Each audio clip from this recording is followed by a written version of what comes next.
my dance, make it hurt.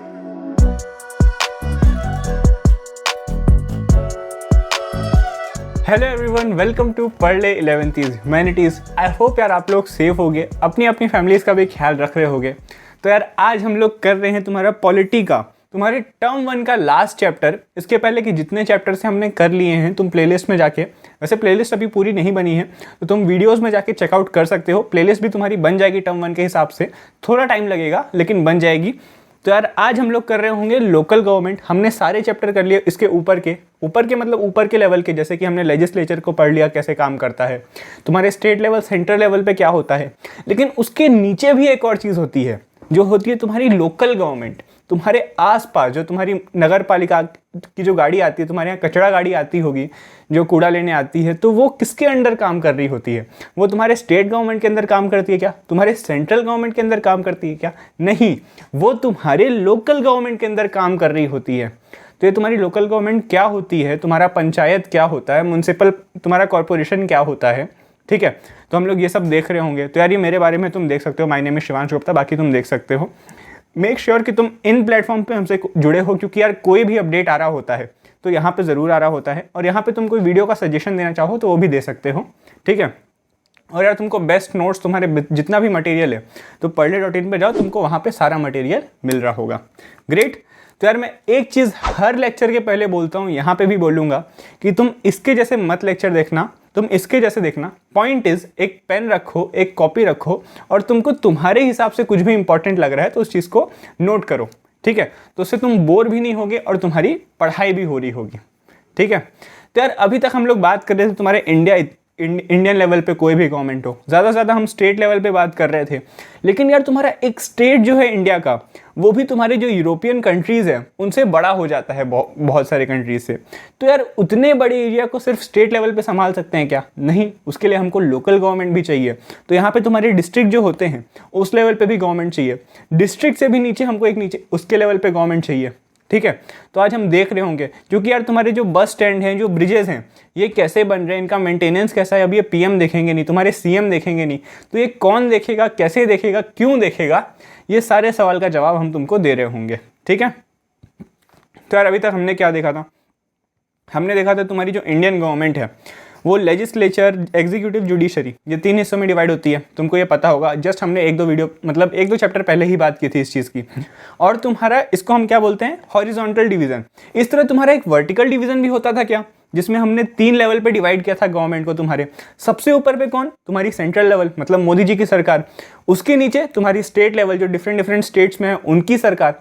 उसके नीचे तुमने एक और चीज़ पढ़ी थी, याद करो, लोकल गवर्नमेंट, ठीक है। इस चीज़ की हम उतनी बात नहीं करते क्योंकि हमने अभी उसको पढ़ा नहीं, लेकिन तुम याद करो, तुम 6वीं कक्षा में, क्लास 6 में पूरा लोकल गवर्नमेंट ही पढ़ के आ रहे हो। हालांकि वो तुम्हारा भी बचपन हो गया, अब तो तुम इतने बड़े हो गए, 5 साल पुरानी बात हो गई, लेकिन कोई बात नहीं। आज हम इसको पूरा रिफ्रेश करेंगे, एक एक टॉपिक को पूरा उठा के देखेंगे कि उसमें क्या होता है, कैसे होता है, ठीक है।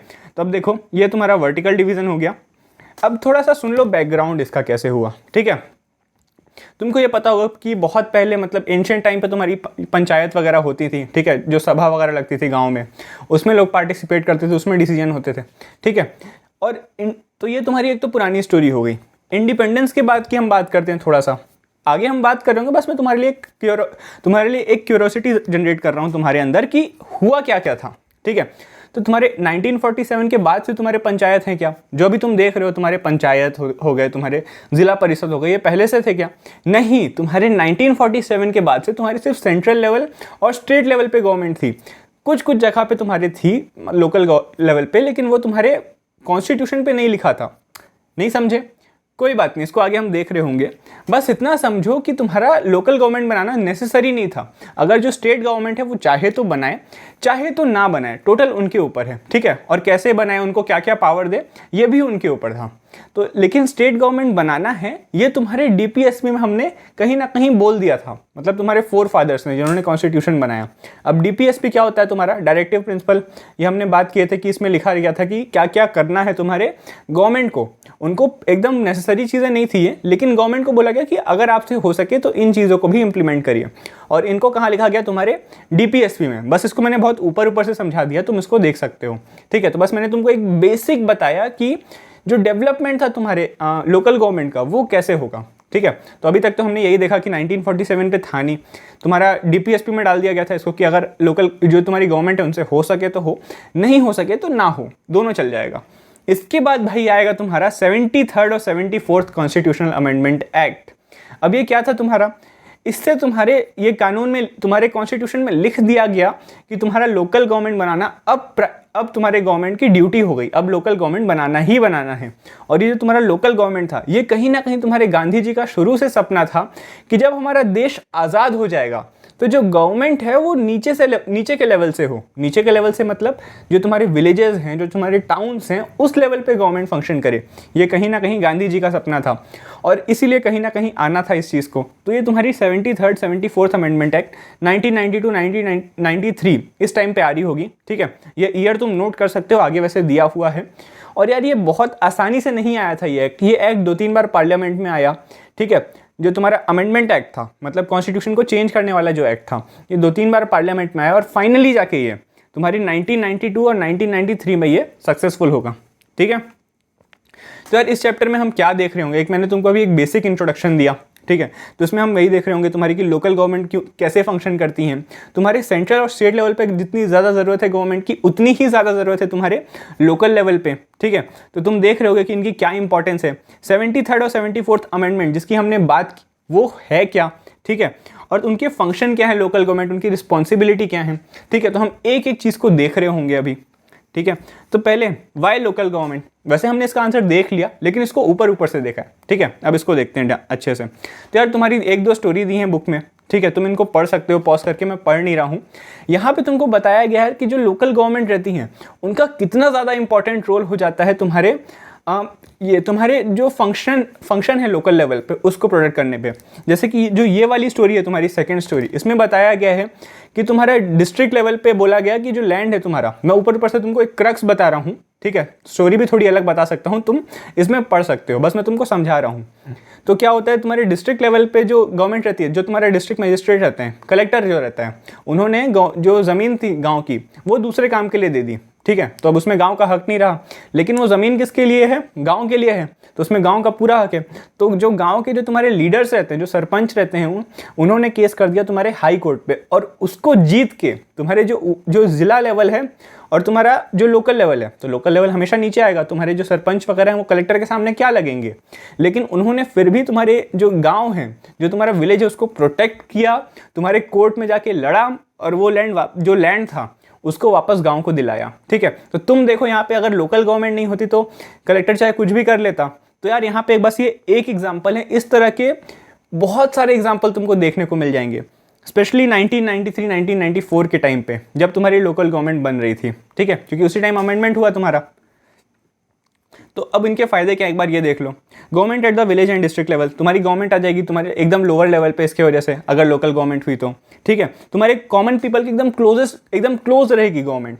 अब जैसे तुमको कोई प्रॉब्लम हुई तो तुम सीएम पीएम के पास तो जा नहीं सकते। ठीक है, तो कोई भी प्रॉब्लम होगी तुम कहाँ जाओगे, तुम अपने जो लोकल लेवल पे जो गवर्नमेंट है उनके पास जाओगे। तो इससे ये फायदा हुआ कि तुम लोकल लेवल पे बहुत आसानी से पहुँच सकते हो। ठीक है, government that involves day to day life and problems of ordinary citizen, यहाँ पे तुम्हारी जो डे टू डे प्रॉब्लम है, जैसे बस स्टैंड हो गया, तुम्हारा ब्रिज हो गया जिसकी हमने बात की थी, उसको आराम से बना पाएगी है।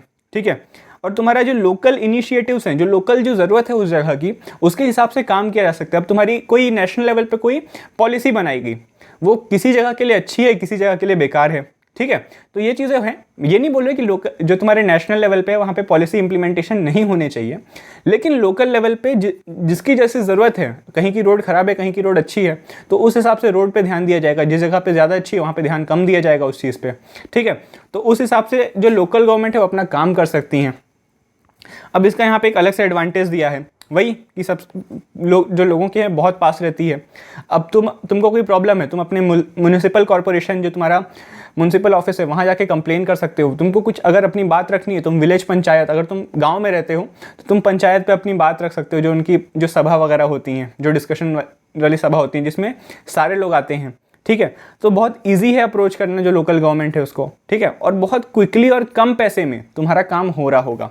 ठीक है, एज कंपेयर टू तुम्हारे स्टेट गवर्नमेंट और सेंट्रल गवर्नमेंट। तुम उसके पास क्यों ही जाओगे एक ब्रिज बनवाने के लिए या फिर तुम्हारा पुल ठीक करवाने, कोई भी चीज़ के लिए इस टाइप से छोटी सी, ठीक है। तो ये चीज़ तुमको समझ आई। अब तुम एक चीज़ का ध्यान दो कि हम कहाँ रहते हैं, डेमोक्रेसी में, ठीक है। और डेमोक्रेसी मतलब क्या होता है, एक बेसिक डेफिनेशन तुमसे कोई पूछे कि डेमोक्रेसी मतलब क्या, तो तुम क्या बताओगे, रूल ऑफ पीपल, ठीक है, कि लोगों का रूल। और इसको मैं थोड़ा सा और एक्सप्लेन करूं तो ये क्या होगा, मीनिंगफुल पार्टिसिपेशन प्लस अकाउंटेबिलिटी। इसको मैं थोड़ा सा समझा रहा हूँ।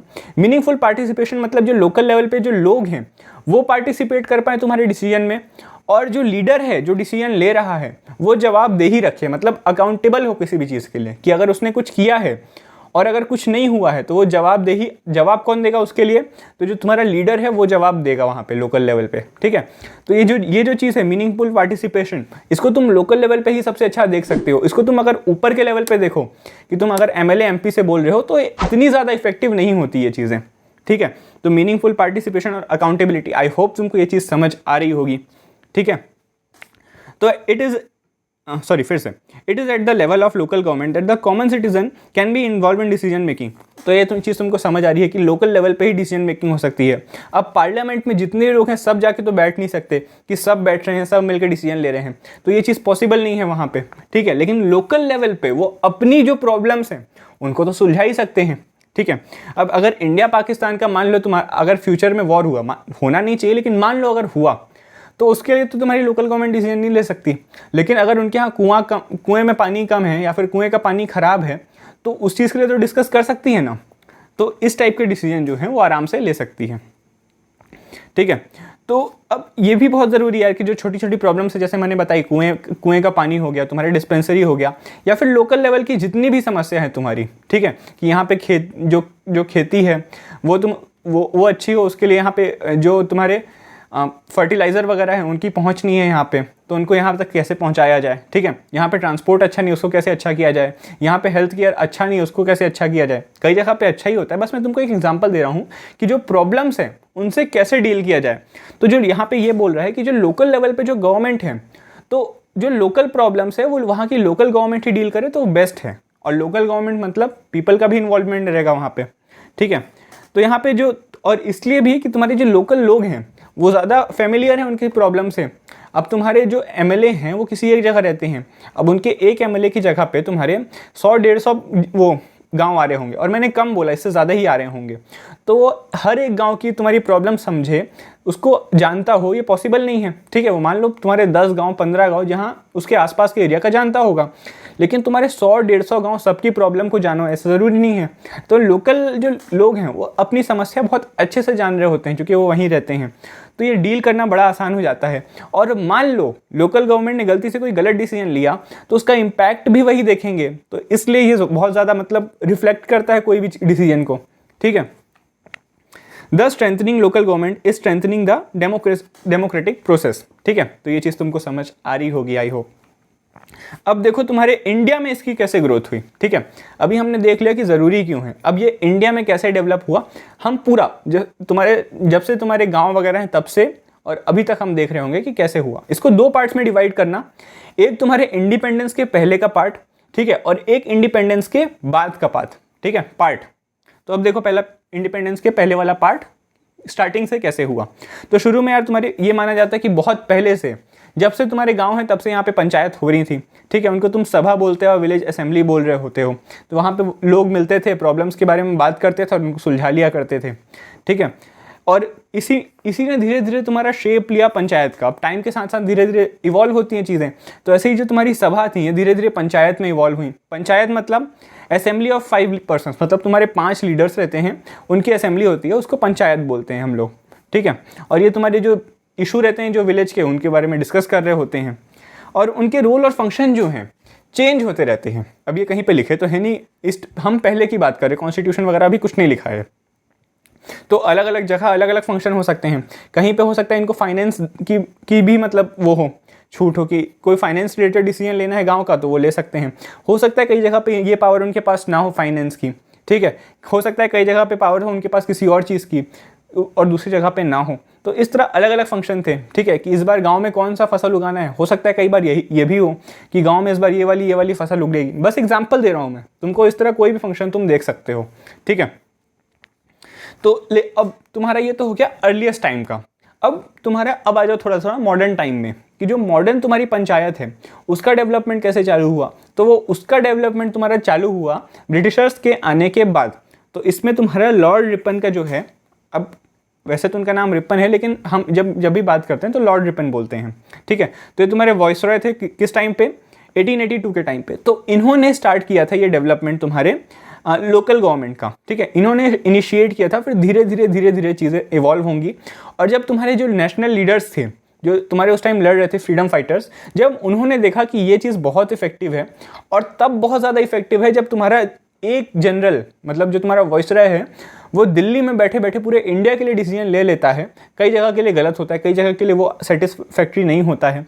तो उस टाइम पे उन्होंने देखा कि अगर ये डिसीजन लोकल लेवल पे लिए जाएं छोटे छोटे, तो वो ज़्यादा इफेक्टिव होंगे। तो जो तुम्हारी लोकल गवर्नमेंट है उसको जो नेशनल लीडर्स थे वो भी तुम्हारे उसको बढ़ावा देने लगे, और बढ़ावा देने लगे तो तुम्हारी जो गवर्नमेंट ऑफ इंडिया एक्ट जो आएंगे, ये गवर्नमेंट ने निकाले थे। ये तुम्हारे कॉन्स्टिट्यूशनल अमेंडमेंट जैसा ही समझो कि नए नए नियम लाते थे, उस हिसाब से तुम्हारी गवर्नमेंट चल रही होती थी, ठीक है। तो जब गवर्नमेंट ऑफ इंडिया एक्ट 1919 आया तो इसमें तुम्हारे पंचायत को और बढ़ाया गया। तुम्हारे बहुत सारी जो प्रेसिडेंसीज थी, है ना, प्रोविंसेस थी, तो वहाँ पे तुम्हारे पंचायत को बढ़ाया गया। और ये चीज़ और ज़्यादा हो गई तुम्हारे 1935 के टाइम पे। वही नंबर्स तुम्हारे बढ़ गए और कुछ कुछ प्रोविज़न चेंज हुए। तो तुम उसको डीप में देखना चाहो तो तुम देख सकते हो, मतलब ऑनलाइन इंटरनेट वगैरह पे। यहाँ पे तुम्हारा इतना ही बताया है और बेसिक तुम्हारे अंडरस्टैंडिंग के लिए काफ़ी होता है, ठीक है। तो अब यार मैं तुमको हर बार बोलता हूँ कि बुक के कार्टून पढ़ा करो, क्योंकि यार तुमको एक अंडरस्टैंडिंग देंगे, ठीक है। अब हमने बोल दिया पंचायत बनी, ठीक है, इसको मैं पढ़ ही देता हूँ, तुम्हारे लिए भी आसान होगा। I don't know about the past but I suspect that the non elected village panchayat would naturally be dominated by the village elders and the rich man from the upper strata. अब यार ये तुम्हारे यहाँ पे हुआ क्या, तुम्हारी ये वाली जो गवर्नमेंट थी लॉर्ड रिपन के टाइम की, ठीक है। तो यहाँ पे एक दिक्कत थी कि जो तुम्हारे जो लीडर्स इलेक्ट होते थे यहाँ पे, वो तुम्हारे डायरेक्टली पीपल इलेक्ट नहीं करते थे, वो इनडायरेक्टली इलेक्टेड थे, ठीक है। और इनडायरेक्टली इलेक्टेड थे तो यार मोस्टली वही होंगे जो फेमस लोग होंगे गांव के। और उस टाइम फेमस कौन होते थे, या तो एल्डर्स, ठीक है, या तो तुम्हारे रिच, या फिर तो जो अपर कास्ट के हैं वही। तो यार इसमें जो लोअर कास्ट के दलित वगैरह थे उनको कभी मौका ही नहीं मिलता था कि वो गवर्नमेंट में आए। तो ये चीज़ यहाँ पे प्रॉब्लम थी लोकल गवर्नमेंट में। अब देखो तुम्हारी इतनी छोटी सी चीज़, मतलब इतनी इंपॉर्टेंट चीज़ को इतने छोटे से कार्टून ने समझा दिया, ठीक है। इसलिए कार्टून पढ़ा करो। अब तुम्हारे आ जाओ थोड़ा और आगे फ्रीडम मूवमेंट में। तो मैंने तुमको ये बताया कि फ्रीडम मूवमेंट के टाइम में गांधी जी ने भी बहुत बोला था कि ये जो लोकल गवर्नमेंट है ये बहुत इंपॉर्टेंट है तुम्हारे इंडियन फ्रीडम मूवमेंट के लिए और इंडिया के फ्रीडम के बाद, ठीक है। तो ये चीज़ बताई है। He believe that the strengthening village panchayat was a means of effective decentralization. मतलब डिसेंट्रलाइजेशन मतलब तुम्हारे जो पावर है उसको बांट देना नीचे तक, मतलब तुम्हारे विलेज के पास भी पावर हो बहुत सारी, उसके बाद स्टेट पे भी हो और फिर सेंटर पे हो। ऐसा नहीं कि पूरी पावर सेंटर के पास हो, इस चीज़ को बोलते हैं डिसेंट्रलाइजेशन। तो यार उनका मानना था कि जब पंचायत को आप पावर दोगे तो ये डिसेंट्रलाइजेशन का सबसे अच्छा तरीका होगा, सबसे अच्छा स्टेप होगा, ठीक है। तो इसीलिए तुम्हारा लोकल जो गवर्नमेंट है उसका इनिशिएटिव बाद में सक्सेसफुल भी होता है, ये अप्लाई भी होता है, ठीक है। अब देखो panchayat therefore were looked upon as the instrument of decentralization and participatory democracy. इसलिए यार तुम्हारे पंचायत को ऐसा देखे जाने लगा कि ये तुम्हारे बहुत इंपॉर्टेंट है, तुम्हारे जो लोकल लेवल पे अगर पार्टिसिपेट करना है किसी को तो उसके लिए तुम्हारा ये पंचायत जो है वो बहुत ज़्यादा इंपॉर्टेंट हो जाते हैं, ठीक है। तो our national movement was concern about the enormous concentration of power in the hands of governor general sitting at the Delhi. जो चीज़ मैंने बताई तुमको कि जो लीडर्स थे वो बहुत ज़्यादा कंसर्न थे कि एक जन जो तुम्हारा दिल्ली में बैठा है उसके पास इतनी पावर है कि वो एक कंट्री में कुछ भी कर सके। तो इसलिए यार ये बहुत इंपॉर्टेंट हो गया था कि जो पावर्स है उनका डिसेंट्रलाइजेशन हो, पावर जो है वो डिवाइड हो नीचे तक लेवल पे, ठीक है। Therefore our leaders independence mean that assurance that there will be decentralization of decision making executive and administrative powers. मतलब तुम्हारी एडमिनिस्ट्रेटिव पावर, एग्जीक्यूटिव पावर, सबका डिवीजन हो नीचे तक, ठीक है। थोड़ा सा हो सकता है बोरिंग लग रहा हो लेकिन तुम्हारा समझा रहा हूँ मैं क्या क्या है, ठीक है। अब तुम्हारे गांधी जी ने भी इसलिए बोला कि इंडिपेंडेंट इंडिया जो है वहाँ पे नीचे तक जो तुम्हारा बॉटम लेवल तक है वहाँ पे पावर होनी चाहिए, है ना। और तुम्हारा जो हर विलेज है वो हर विलेज रिपब्लिक होना चाहिए, ठीक है। तुम्हारा इंडिया बस रिपब्लिक नहीं होना चाहिए, तुम्हारा हर विलेज अपने आप में रिपब्लिक होना चाहिए। अब मैं ये तुम्हारे लिए छोड़ रहा हूँ छोटा सा होमवर्क, कुछ नहीं करना है, तुमको खुद से पढ़ के एक बार समझने की कोशिश करना है। मैंने थोड़ा बहुत समझा दिया, थोड़ा एक बार उसको पूरा खुद से पढ़ के देखो और समझने की कोशिश करना कि हमारे जो नेशनल लीडर्स थे उनका थॉट कैसा था, ठीक है। हो सकता है तुमको लेम लग रहा हो, लेकिन यार करोगे तो तुम्हारे लिए ही बेनिफिशियल रहेगा, ठीक है। तो इसलिए जब हमारा कॉन्स्टिट्यूशन बनाया जा रहा था, इसलिए जो तुम्हारा जो लोकल गवर्नमेंट का जो सब्जेक्ट है इसको असाइन तो किया गया, लेकिन तुम्हारे स्टेट्स को, इसको सेंट्रल को नहीं। अब तुमको ये पता है तुम्हारे जो जितने भी चीज़ें हैं उनको डिवाइड किया गया था कि इस पे सेंटर डिसीजन ले सकता है, इसमें स्टेट डिसीजन ले सकता है, इसमें दोनों डिसीजन ले सकते हैं। जो तुम्हारी लिस्ट बनी थी 3, सेंट्रल लिस्ट, स्टेट लिस्ट और कंकरेंट लिस्ट, तुमको याद हो अगर तो, ठीक है। तो ये जो तुम्हारा जो लोकल गवर्नमेंट वाला सब्जेक्ट है ये तुम्हारे स्टेट्स को दे दिया गया था, ठीक है। और इसको तुम्हारे डायरेक्टिव प्रिंसिपल जो हैं, जो तुम्हारी डीपीएसपी हैं, उसमें भी मेंशन किया गया था कि स्टेट पूरी कोशिश करे कि वो लोकल लेवल पे गवर्नमेंट लेके आए, ठीक है। इसको एकदम कंपलसरी नहीं बनाया गया, लेकिन बोला गया कि अगर आपसे हो सके तो आप पूरी कोशिश करो। और इसको इसलिए स्टेट लेवल पे लिस्ट डाल दी, मतलब स्टेट लेवल के पास ये पावर दी गई और रिस्पॉन्सिबिलिटी भी दी गई कि आप ले सकते हो तो लो, ठीक है। और आपका ही काम है स्टेट पे लोअर लेवल पे गवर्नमेंट बनाना, ठीक है। तो अब एक चीज़ तुम देखो कि हमने इतना सब बताया कि लोकल गवर्नमेंट अच्छी है, इसके ये फ़ायदे हैं, लेकिन फिर भी हमने खुद जो कॉन्स्टिट्यूशन, जो असेंबली थी, कॉन्स्टिट्यूएंट असेंबली, उसने खुद ने बना के नहीं दिया। तुम्हारा कॉन्स्टिट्यूशन में लिखा ही नहीं कि ये चीज़ तुम्हारे एकदम नेसेसरी होना चाहिए। गांधी जी भी बोल रहे थे, तुम्हारे जो लोकल लीडर्स थे वो भी बोल रहे थे, जो तुम्हारे जो नेशनल मूवमेंट पे जो लीडर्स थे, मतलब ओवरऑल जितने भी लीडर्स थे सब चाह रहे थे कि तुम्हारे लोकल लेवल पे गवर्नमेंट हो। तो ऐसा क्या हुआ कि तुम्हारे लोकल लेवल पे गवर्नमेंट नहीं दी गई? इसके कुछ बहुत सॉलिड रीजंस हैं, ठीक है। पहला तो तुम्हारा यार उसी टाइम पार्टीशन हुआ था, और पार्टीशन क्या हुआ, पार्टीशन से क्या हुआ था, तुम्हारा एक पार्ट जो था, जो थोड़ा सा इंडिपेंडेंट था, वो अलग हो गया था इंडिया से और अपना एक अलग पाकिस्तान बना लिया था, ठीक है। तो इससे क्या हुआ यार, जब उस टाइम कॉन्स्टिट्यूशन बन रहा था तुम्हारा, तो इसलिए तुम्हारा जो कॉन्स्टिट्यूशन बनने का तरीका था वो तुम्हारा थोड़ा सेंट्रलाइज्ड हो गया कि सेंटर के पास ज़्यादा पावर होनी चाहिए। जैसा पाकिस्तान बना ऐसे कुछ और, ऐसा कोई और स्टेट नहीं हो जाना चाहिए। इसकी वजह से जो तुम्हारा कॉन्स्टिट्यूशन असेंबली का जो इंक्लिनेशन था वो पावर को सेंट्रलाइज करने की तरफ चला गया, डिसेंट्रलाइज करने की जगह पे, ठीक है। एक तो ये रीज़न था। दूसरा, जो तुम्हारे BR अम्बेडकर साहब थे असेंबली पे, ठीक है, तुमको पता होगा ये ड्राफ्टिंग कमेटी के चेयरमैन थे, ठीक है, इनकी हमने काफ़ी चैप्टर्स में बात की है। तो जो BR अम्बेडकर साहब थे, इनका कहना था कि यार तुम ये जानते हो कि जो हमारे लोकल लेवल पे जो जितने भी विलेजेस थे अभी भी, और उस टाइम पे तो और ज़्यादा, वहाँ पे कास्ट सिस्टम बहुत ज़्यादा डोमिनेंट है, ठीक है। अपर कास्ट को एकदम ऊपर, जो लोअर कास्ट एंड दलित वगैरह एकदम नीचे। तो यार इस चीज़ को कैसे बैलेंस करें, ठीक है। तो इस चीज़ को बैलेंस, अगर तुम्हारे हमने लोकल लेवल पे पावर दे दी तो ऊपर के जो क्रीम है, जो ऊपर अपर कास्ट के जो लोग हैं, सिर्फ उनको पावर्स मिलेगी। तो जो लोकल लेवल पे जो हमने जो सोचा है, जो नोबल पर्पस था लोकल गवर्नमेंट का, कि सबको तुम्हारा जो लोकल लेवल पे न्याय हो सबके साथ, जस्टिस हो सबके साथ, वो होगा ही नहीं। तो उस टाइम कोई मतलब ही नहीं रह जाएगा तुम्हारा लोकल लेवल पे गवर्नमेंट बनाने का, ठीक है। तो ये दो बहुत इंपॉर्टेंट रीज़न थे, ये तुमको पता होने चाहिए, ठीक है। तो लेकिन यार तुम्हारा ये सब होने के बाद भी एक चीज़ हुई, पढ़ो इस चीज़ को। However nobody denied the importance of peoples participation in development planning. तुम्हारा ये सब हुआ, तुम्हारा लोकल लेवल जो गवर्नमेंट था उसको डाला नहीं गया तुम्हारे कॉन्स्टिट्यूशन में, डीपीएसपी में रख दिया, तुम्हारे स्टेट लेवल के जो तुम्हारी स्टेट लिस्ट है उसमें रख दिया। इसके बाद भी लोग, जो तुम्हारे कॉन्स्टिट्यूएंट असेंबली के मेंबर्स थे, उनकी सहमति सबकी एक जैसी थी कि जो तुम्हारे जो पीपल हैं लोकल लेवल पे, उनका पार्टिसिपेशन होना चाहिए तुम्हारे डिसीजन मेकिंग में, ठीक है। जो तुम्हारे, लेकिन उस टाइम ये पॉसिबल नहीं था, ठीक है। अब इसके बहुत सारे रीज़न यहाँ पे एक बता के रखा है कि यहाँ पे तुम्हारे अलग अलग फ्रैक्शन डिवाइड हो जाएंगे सोसाइटी के। अब तुम्हारे लोकल लेवल पे भी फ्रैक्शन रहते हैं, ठीक है।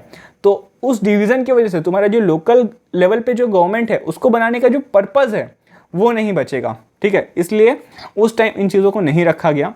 बाद में बोला गया तुम्हारे यार कि जो ये चीज़ें हैं उनको जब पॉसिबिलिटी होगी, मतलब जब ऐसी कंडीशंस हों कि इनको लोकल लेवल पे गवर्नमेंट बना सके, तो आप बना दो ना, ठीक है। तो इसीलिए तुम देखोगे कि बाद में जो तुम्हारे इंडिपेंडेंस के बाद जो तुम्हारा 73rd 74th अमेंडमेंट आएगा, उसमें लोकल गवर्नमेंट तुम्हारी बन जाएगी, ठीक है। तो अब देखो तुम्हारा local government in India after independence, ठीक है।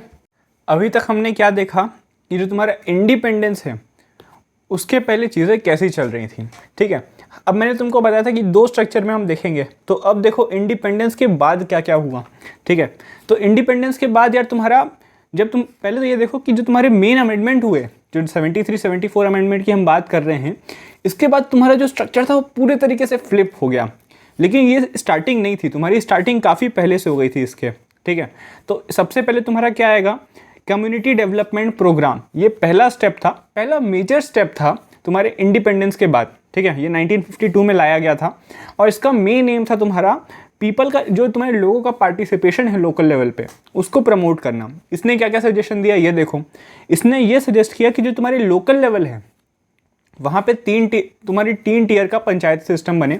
3 टीयर पे मतलब एक तो तुम्हारे विलेज लेवल पे, एक तुम्हारे ब्लॉक लेवल के, मतलब तुम्हारे 5-6 या फिर 10-12 गांव का एक समूह हो सकता है उस लेवल पे, एक तुम्हारे जिला लेवल पे, ठीक है। तो इस तरह तुम्हारे 3 लेवल पे तुम्हारा जो पंचायत सिस्टम है वो ऐसे बने, इसका ऐसा रिकमेंडेशन था। और इस चीज़ को तुम देखोगे कि 1960s तक आते आते तुम्हारे कुछ स्टेट्स ने अडॉप्ट भी किया। तुम्हारे गुजरात, जैसे मैंने तुमको बताया था कि तुम्हारे ये डीपीएसपी में लिखा गया कि तुम्हारे स्टेट्स की ड्यूटी, मतलब ये लिखा गया कि अगर गवर्नमेंट चाहे, अगर गवर्नमेंट से हो सके तो ये चीज़ करे, ठीक है। एकदम ज़रूरी नहीं है ऐसा नहीं बोला, लेकिन अगर गवर्नमेंट से हो सके तो ये करे। और गवर्नमेंट मतलब क्या, तुम्हारी स्टेट गवर्नमेंट, क्योंकि ये जो तुम्हारा लोकल गवर्नमेंट वाला सब्जेक्ट है ये कहाँ पे था, तुम्हारे स्टेट्स गवर्नमेंट के पास था। कनेक्ट कर पाए, थोड़ा सा सोचना, ये चीज़ समझ आएगी, ठीक है। नहीं तो थोड़ा पीछे से देखो वीडियो, जहाँ से तुम्हारा लोकल गवर्नमेंट है, जहाँ पे तुम्हारा मैंने ये समझाया था अमेंडमेंट वाला और लिस्ट वाला, वहाँ पे तुमको समझ आ रहा होगा, ठीक है। तो तुम्हारे गुजरात और महाराष्ट्र ने ये चीज़ अडॉप्ट की, ठीक है, और 1960 के अराउंड। और बाद में तुम्हारे बहुत सारे स्टेट्स भी धीरे धीरे अडॉप्ट करेंगे, मतलब बहुत सारे नहीं, फिर भी तुम्हारे 15-16 स्टेट्स इसको अडॉप्ट कर लेते हैं, ठीक है। लेकिन यार ये चीज़ इनफ नहीं थी, मतलब सिर्फ आपने बना दिया। अब इसके लिए बहुत सारी चीज़ें देखनी पड़ती हैं। कई बार ऐसा होता था कि बना दिया लेकिन उनको पावर्स ही नहीं दी, प्रॉपर पावर्स उनके फंक्शन ही नहीं है, बस नाम के लिए बॉडी बना दी, ठीक है।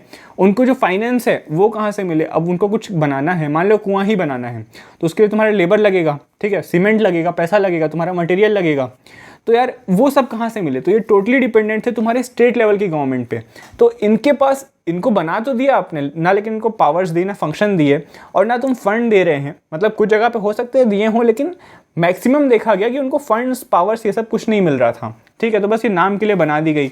और तुम्हारे बहुत सारे स्टेट्स तो यहाँ इस लेवल पे थे कि उनको ये जो तुम्हारे लोकल लेवल पे गवर्नमेंट बनाना है ये इंपॉर्टेंट ही नहीं लगा कि क्यों बनाए, तुम्हारे सेंटर और स्टेट लेवल पे तो है ही। लोकल गवर्नमेंट बना के ऐसा हो क्या जाएगा, ठीक है। तो बहुत सारे स्टेट्स ने बनाया ही नहीं तुम्हारे। अब देखो, in many instances local bodies were dissolve and local government was handed over the government officers. अब होता क्या था यार, अब एक प्रॉपर प्रोविजन तो है नहीं तुम्हारे कॉन्स्टिट्यूशन या फिर कहीं पे भी। तो कई जगह पे क्या होता था कि जो लोकल गवर्नमेंट है वो डिसॉल्व कर दी गई, और वहाँ का जो पूरा एडमिनिस्ट्रेशन है, जो भी तुम्हारे नियम वगैरह जो भी संभालने का वो था, वो तुम्हारे जो गवर्नमेंट ऑफिसर्स थे, कलेक्टर हो गए या फिर उसके नीचे जो होंगे या तहसीलदार हो गए, उनको दे दी जाती थी, ठीक है। तो गवर्नमेंट ऑफिसर संभाल रहे होते थे जो इलेक्टेड लीडर्स को करना चाहिए, क्योंकि वहाँ लोकल जो बॉडी है उसको डिसॉल्व कर दिया गया। डिसॉल्व कर दिया गया मतलब हटा दिया गया, ठीक है। और कहाँ जहाँ पे इलेक्शंस होते भी थे तो मैक्सिमम यही देखा कि इनडायरेक्ट इलेक्शन हो रहे, मतलब जो तुम्हारे कुछ गिने चुने लोग हैं वो तुम्हारे डाल रहे वोट, या फिर सारे जो लोग हैं उनको वोटिंग राइट्स नहीं मिल रहे। अब इनडायरेक्ट इलेक्शन क्या होता है तुमको पता है, ठीक है, तो उस चीज़ पे मैं नहीं घुस रहा हूँ। तो जो बहुत देखा गया कि बहुत सारे स्टेट्स में इनडायरेक्ट इलेक्शन हो गए, तो ये प्रॉपर पार्टिसिपेशन है क्या पीपल का? नहीं, क्योंकि उन्होंने वोट नहीं दिया तो उनको राइट्स ही नहीं मिले। और यहाँ इनडायरेक्ट इलेक्शन क्या होगा, तो क्या होगा, जो तुम्हारे क्रीमी लेयर है, जो तुम्हारे अपर कास्ट के लोग हैं, जो रिच लोग हैं, बस वही आ पाएंगे तुम्हारे गवर्नमेंट में, जिसकी हमने बात की थी वाले कार्टून में, ठीक है। तो इसलिए ये भी तुम्हारा ये एक फॉल्ट था। और in many states election to the local bodies were postponed from time to time. कई जगह पे होता था, कई जगह पे मान लो इस बार बजट कम है या फिर इस बार कुछ और रीज़न आ गया, कुछ ना कुछ बहाने की वजह से टल जाता था, तो कई जगह पे इलेक्शन ही नहीं हो रहा है। तो यूनिफॉर्मिटी नहीं थी सिस्टम में, मतलब कहीं पे कुछ और हो रहा है, तुम एक ही स्टेट के दूसरे पार्ट में चले जाओ तो हो सकता है वहाँ कुछ और हो रहा हो। डिफरेंट स्टेट्स का देखो तो स्ट्रक्चर ही चेंज रहता था। कहीं पे जैसे हमने बात की थी 3 टीयर गवर्नमेंट की, तो बहुत सारे स्टेट में 3 टीयर गवर्नमेंट थी, बहुत सारे लोकल लेवल की बात कर रहे हैं वहाँ पे, ठीक है। जैसे यहाँ पे हमने बात की थी लोकल लेवल पे गवर्नमेंट होनी चाहिए 3 टीयर की, उस चीज़ की बात कर रहे हैं। तो बहुत सारे स्टेट्स में 3 टीयर गवर्नमेंट थी, बहुत सारे स्टेट्स में सिर्फ सिंगल टीयर गवर्नमेंट थी। तो इस तरह कोई यूनिफॉर्मिटी नहीं थी, ठीक है। तो ये समझ नहीं आ रहा था कि किस टाइप से ये फंक्शन कर रहे हैं। लेकिन तुम्हारे 1987 के बाद में देखो क्या हुआ। After 1987 a thorough review of a functioning of the local government institution was initiated 1980।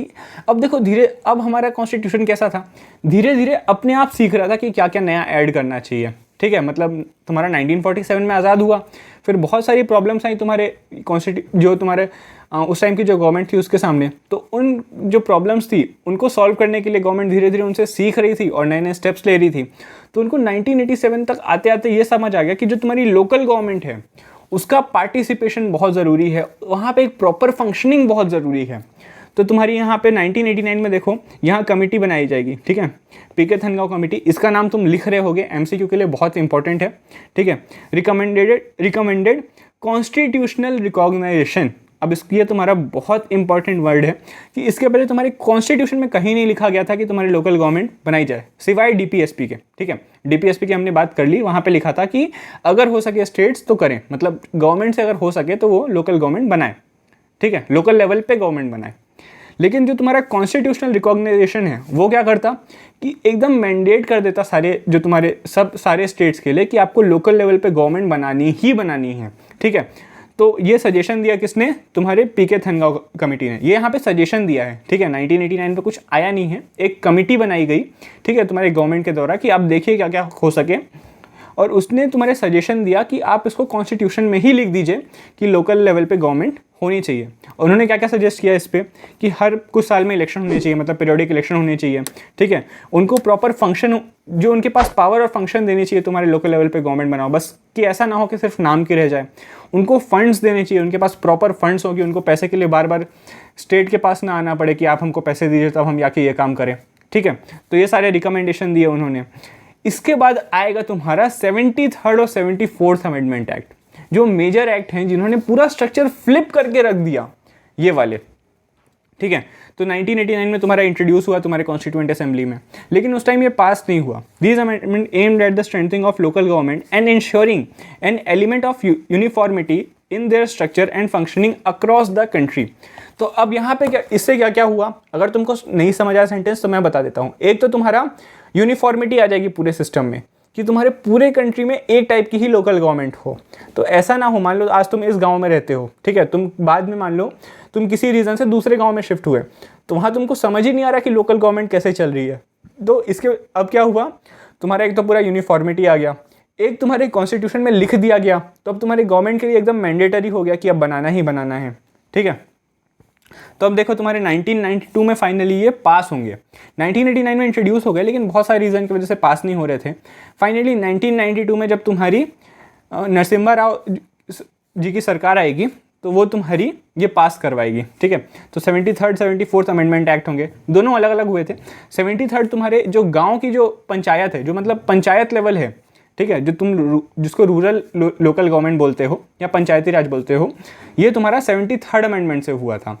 और 74th से क्या हुआ था, 74th से जो तुम्हारा सिटीज़ में जो गवर्नमेंट है, जो तुम्हारी म्यूनसिपैलिटी है, जिसको तुम नगर पालिका बोलते हो, वो तुम्हारा 74th अमेंडमेंट से हुआ था। ये 1992 में इंट्रोड्यूस हुआ और तुम्हारा 1993 से ये लागू हो गया। ठीक है, तो अब एक चीज़ देखना, ठीक है, थोड़ा सा कनेक्ट करना इस चीज़ को अगर समझ आए तो। हमने बात की थी कि जो तुम्हारा लोकल गवर्नमेंट है वो स्टेट का सब्जेक्ट है, और जब स्टेट का सब्जेक्ट है तो उनके पास पूरी आज़ादी है कि वो जैसे चाहे लॉज बनाए। हमने देखा भी कि ऐसा हो रहा था। लेकिन अब तुम्हारे जो सेंट्रल गवर्नमेंट है उसने क्या किया, उसने कॉन्स्टिट्यूशन को ही चेंज कर दिया। उसने अब ऐसा कर दिया कि अब सबके लिए मैंडेटरी है। तो यार ये तो स्टेट का सब्जेक्ट था, लेकिन तुम देखो कि कॉन्स्टिट्यूशन ने, वो जो तुम्हारी सेंट्रल गवर्नमेंट है उसने कॉन्स्टिट्यूशन में ही चेंज कर दिया। इससे हुआ क्या कि अब सेंट्रल गवर्नमेंट ने डायरेक्टली उस चीज़ पे लॉज बना दिए, और जो तुम्हारी लोकल गवर्नमेंट है उनको 1 साल का टाइम दिया। लोकल गवर्नमेंट मतलब तुम्हारी स्टेट गवर्नमेंट, सॉरी, जो तुम्हारी स्टेट गवर्नमेंट है उनको 1 साल का मौका दिया कि आपने जो जो नियम बना के रखे हैं आप उसको अपने हिसाब से अब चेंज कर लीजिए, और जो हमने जो नियम बनाए हैं वैसे कर दीजिए सबको। ठीक है, तो एक जैसे नियम हो जाए सब जगह। तो 1 साल का टाइम दिया तुम्हारे सारे जो स्टेट गवर्नमेंट को कि अब आप ये जो नया सिस्टम है इसको अडॉप्ट कर लीजिए। तो अब ये देखो तुम्हारा कार्टून बहुत अच्छी चीज़ एक्सप्लेन कर रहा है। If I understand this correctly, the center forced the local government reforms on the state। जो तुम्हारे लोकल गवर्नमेंट के रिफॉर्म्स थे ये सेंटर ने इम्पोज किया तुम्हारे स्टेट के ऊपर। This is funny you adopt decentralization through a centralized process. अब हमने क्या किया यहाँ पे, हमने डिसेंट्रलाइजेशन लाया, लेकिन इसको लाने में किसने फोर्स किया, तुम्हारे सेंटर ने फोर्स किया। तो हमने सेंट्रलाइज तरीके से डिसेंट्रलाइजेशन लाया। ये तुम्हारे 5 मार्क्स में आता तो तुमको बहुत ज़्यादा कंफ्यूज करता, लेकिन अब तुम्हारा एमसीक्यू वाला पेपर है तो तुम्हारे लिए अच्छा है। लेकिन यार तुम जब पढ़ रहे हो, जब तुमने 11th में पॉलिटिकल साइंस लिया है, तो अब तुम ये चीज़ समझ लेना, तुम्हारे लिए बहुत काम आएगी आगे चल के, ठीक है। तो अब हम एक एक करके अमेंडमेंट देखते हैं। तुम्हारा 73rd अमेंडमेंट क्या था, 74th अमेंडमेंट क्या था। अब देखो, अब हम लोग 73 और 74 अमेंडमेंट को अलग अलग देख रहे होंगे कि दोनों होते क्या हैं, ठीक है। तुमको एक बेसिक मैंने बता दिया कि 73rd अमेंडमेंट तुम्हारे लोकल, जो तुम्हारे विलेज लेवल पे होती है उसके लिए होता है, मतलब जो रूरल एरिया है, और जो तुम्हारे 74th अमेंडमेंट है वो अर्बन एरिया के लिए है, ठीक है। तो अब देखो तुम्हारा 73rd अमेंडमेंट, तुमको ये पता है तुम्हारे रूरल एरिया के लिए है, ठीक है। तो हम इसमें कुछ चीज़ों की बात कर रहे होंगे, जैसे कि इसका जो स्ट्रक्चर है वो 3 टायर का होता है, इलेक्शन में क्या चेंजेस होते हैं, रिजर्वेशन कैसे अलग है जो नॉर्मल रिजर्वेशन है, transfer of subjects, state election commission और स्टेट फाइनेंस कमीशन, ठीक है। मैं बता रहा हूँ आगे, इसलिए चिंता मत करो। चलो पहला देखो, 3 टायर सिस्टम क्या होता है।